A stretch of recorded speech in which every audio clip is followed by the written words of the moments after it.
if hip-hop's institutions are going to only focus on platinum rappers and the support of rap moguls, that's not a museum at all, that's a ripoff. First and foremost, let me look in my brother and sister's face and ask them first, how are you?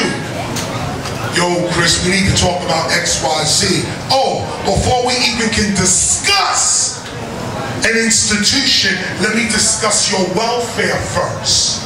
Have you eaten today? Have you showered today, Icon? Are you getting your money like you're supposed to, Icon?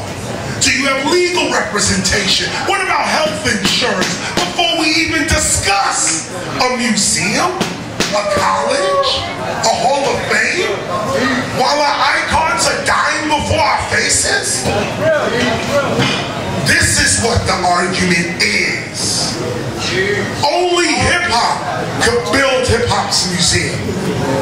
Only hip-hop. And this is not about icons.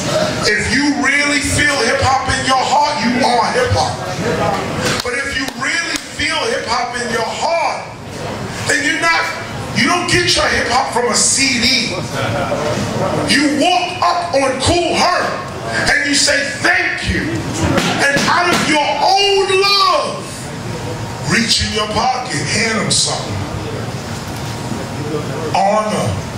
Honor those who created this whole thing. That's right, that's right.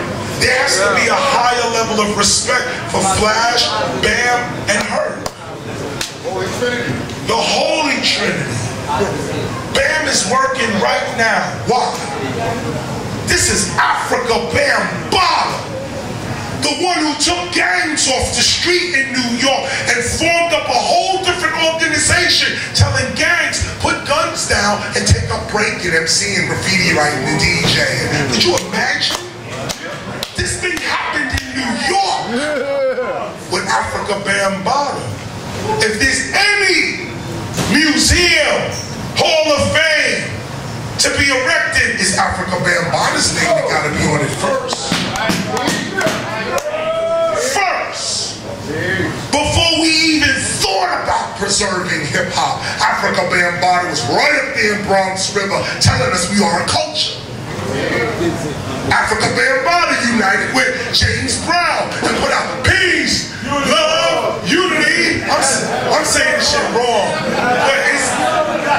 but that's what, it was Bam that put that down. That these are the pillars of our culture. So if you're not talking to Bam, you're not talking hip-hop's preservation, period. This is what the argument is. We ask for each one of you to be real with hip-hop. We're all getting older. This ain't even really about us. This is about how our children are going to be treated. How is our children, when they say the name Cold Crush, what happens to them? Do the cops hit them over the head? Boom, I don't like Grandmaster Caz. This is what our children are going to deal with.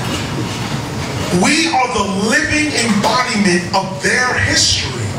You know how you study other people and call it your history? They're studying us right now and calling it their history. Every word out of our mouth creates the future. So why not give yourself and your children good memories? Do things in the present that make you proud of yourself in the future. This helps your older age. When you get older, if you have a string of good deeds in your life, you feel good about being old. Do things that make you feel good about you. Do them now. That's what this event is about. You guys are the scholars of hip-hop right here. Everybody in this room represents the think tank.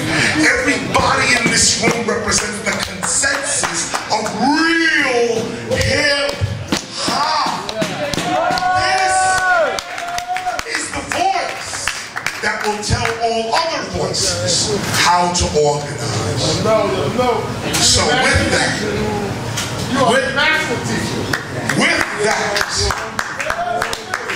that, don't let this night go by in vain. Talk to people, tell them, you know, hip-hop is maturing. You know, now we're really talking about real preservation. We're running up on Bank of America. Why? Because the loan officer is Zulu Nation. We're running up on Chase Manhattan Bank. Why? Because the loan officer is Greg Nice.